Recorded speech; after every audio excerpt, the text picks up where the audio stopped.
Hello friend, मैं हूं आपका दोस्त अजीत। डिस्क्रीट मैथमेटिक्स के इस बेसिक सीरीज में आपका बहुत बहुत स्वागत है। जैसा कि हम पिछले लेक्चर में देख चुके थे, कार्टेशियन प्रोडक्ट ऑफ सिस्टम। आज का जो हमारा टॉपिक होने वाला है वो है पियानो एक्सियम थ्योरम्स के बारे में। अच्छा, पियानो एक्सियम थ्योरम्स क्या कहता है और इसको किसने बनाया था और अपना कॉन्सेप्ट कैसे दिया था, ये इन सब चीज़ों के बारे में जानेंगे। अच्छा, हम इस टॉपिक को इसलिए पढ़ा रहे हैं क्योंकि ये यूनिवर्सिटी एग्जाम में 10 मार्क्स का अप्रॉक्स आता ही आता है। ठीक है, तो चलिए स्टार्ट करते हैं।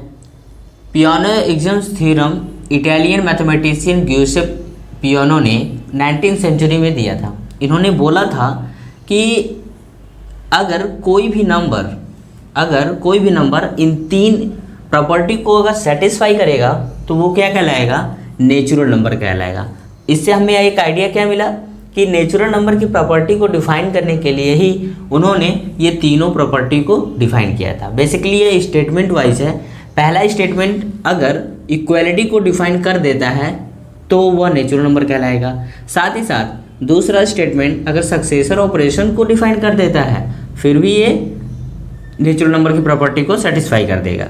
तीसरा है मैथमेटिकल इंडक्शन। अगर ये तीनों स्टेटमेंट 1 बाय 1 एग्जीक्यूट हो जाएगा तब वो कहलाएगा हमारा natural number, proper natural number कहलाएगा। चलिए टाइम को वेस्ट ना करते हुए स्टार्ट करते हैं अपना पहला स्टेटमेंट। इसमें कुछ मेजर 4 पॉइंट हैं जिन्होंने इन नेचुरल नंबर को डिफाइन करने के लिए सफिशिएंट है। पहला, suppose x is natural number.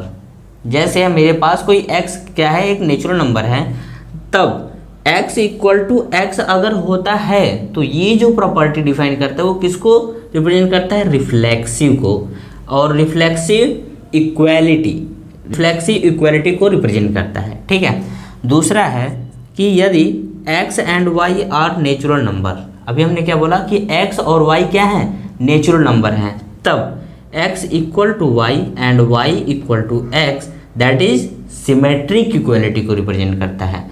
अगर जैसे हमारे पास x एक नंबर है, y दूसरा नंबर है, अगर ये आपस में बराबर होते हैं तब y भी x के बराबर होता है, तब हम बोलेंगे कि ये जो नंबर है वो आपस में क्या है, सिमेट्रिक इक्वालिटी को डिफाइन कर रहे हैं। और तीसरा जो स्टेटमेंट हमारे पास है वो x y z। Suppose that मैंने कोई 3 नंबर लिया और हमने बोला कि ये नेचुरल नंबर हैं, तब अगर x इक्वल टू y है, y इक्वल टू z है, तब हम ये बोल सकते हैं कि x इक्वल टू z। अगर ये तीनों प्रॉपर्टी को सेटिस्फाई कोई कर देता है तो वो क्या कहलाता है कि ये जो इक्वालिटी है वो ट्रांजिटिव इक्वालिटी को रिप्रेजेंट कर रहा है। अब इसके बाद हमारा जो 4 पॉइंट है वो बोलता है कि suppose a is natural number. अभी क्या बोला 4 पॉइंट ने कि suppose a is natural number if a equal to b। अगर कंडीशन सेटिस्फाई कर रहा है तो हम ये बोल सकते हैं कि b भी क्या होगा, नेचुरल नंबर को डिफाइन करेगा। और ये कौन सी इक्वालिटी को रिप्रेजेंट करता है, क्लोज्ड अंडर इक्वालिटी को रिप्रेजेंट करता है। चलिए देखते हैं हमारे सेकेंड स्टेटमेंट को। इसमें जो 4 पॉइंट हैं ये नेचुरल नंबर को भी डिफाइन करते हैं। जैसे बोला है कि 0 इज नेचुरल नंबर।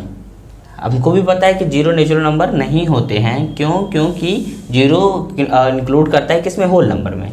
तो जब ये बोला कि 0 इज नेचुरल नंबर, तब हम मान के चलेंगे कि 0 एक कांस्टेंट है और ये किसको रिप्रेजेंट कर रहा है, नेचुरल नंबर को रिप्रेजेंट कर रहा है। किसके थ्रू, क्लोज्ड अंडर सक्सेसर के थ्रू ये इसको रिप्रेजेंट कर रहा है कि 0 क्या है, एक नेचुरल नंबर है।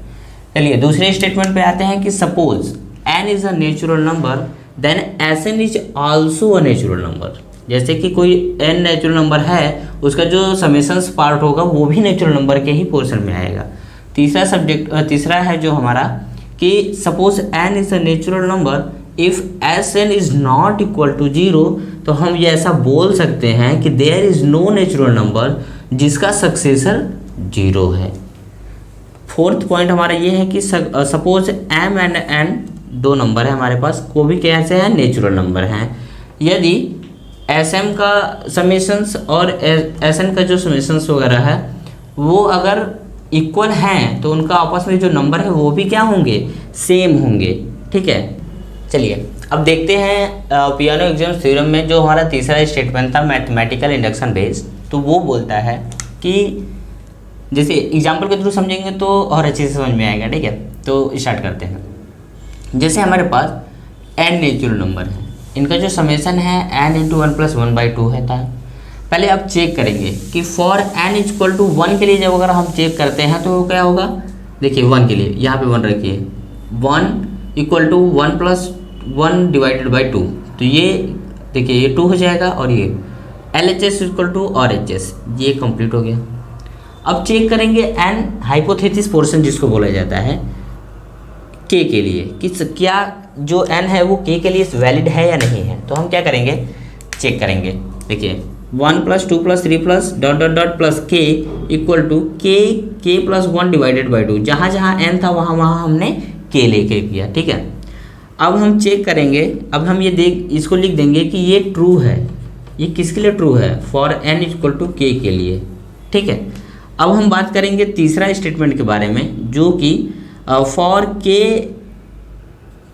किस पे वैलिड कर रहा है, k+1 के लिए वैलिड कर रहा है। तो देखिए वह n की जगह पर क्या रखना है हमको, k+1 रखना है। तो देखिए फाइनली k आएगा पहले, फिर उसके बाद n आएगा। तो इसके जैसे कि अगर हम आपसे बात करते हैं, जैसे कोई n टर्म है तो इसके पहले कोई टर्म n-1 हुआ होगा तभी नहीं ये n पहुंचा होगा।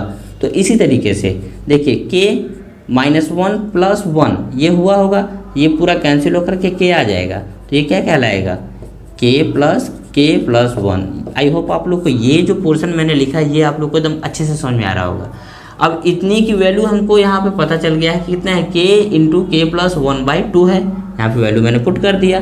फिर मैंने क्या किया, यहाँ से देखिए k+1 को मैंने कॉमन लिया, तो यहाँ से k+1 कॉमन लूँगा तो ये पूरा कॉमन होकर के k/2+1 आ जाएगा।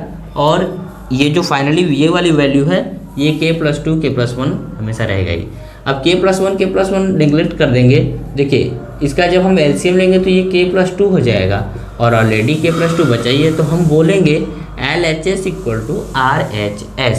आई होप आप लोग ये जो मैथमेटिकल इंडक्शन का जो पोर्शन है ये समझ में आ रहा होगा। इसके जस्ट बाद ही हम मैथमेटिकल इंडक्शन का पूरा जो न्यूमेरिकल फॉर्म है उसको हम अच्छे तरीके से देखेंगे। चलिए आज के लिए इतना ही रखते हैं, तब तक के लिए थैंक यू सो मच। और घर पे रहिए, अच्छे से रहिए, अपना ख्याल रखिए।